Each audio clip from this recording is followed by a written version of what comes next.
ใจแต่กันไปตามประเพณีเขาขออวยพรเต็มที่วิวาอย่าได้หมดมอง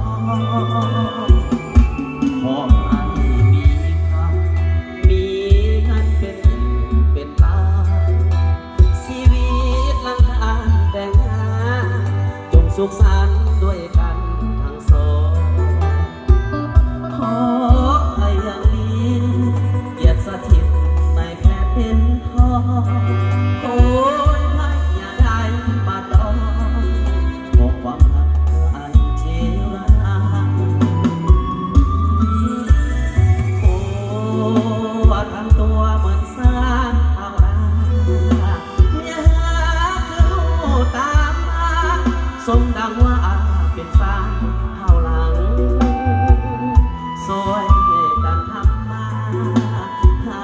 กินเป็นเห็นเป็นหาสองแนวคิดยังเอินหามียังค่อยเว้ากันขอให้ทั้งสองเป็นแทนพ้องกันเดียวเลยไปของหา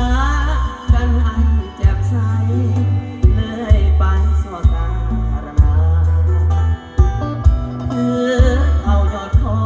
งกระบอกยอดเพชรโดยกันหักเดียวใจเดียวคงมันสวรรค์จริงเมตตาปราณี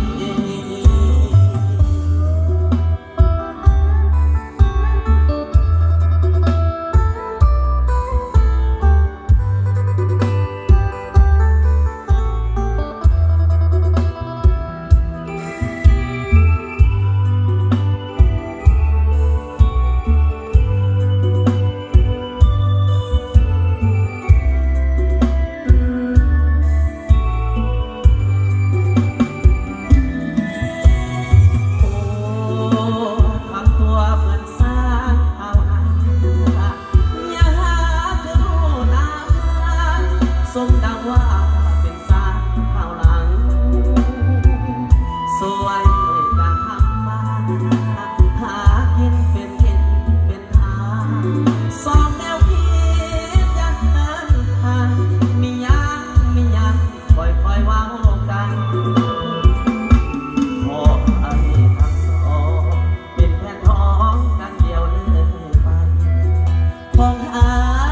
กันให้แจ่มใสเลยไปสั่วกลางระดาคือเท่ายอดทองกระบอกยอดเพชรโดยกันรักเดียวใจเดียวคงมันสวรรค์จริงเมตตาปรา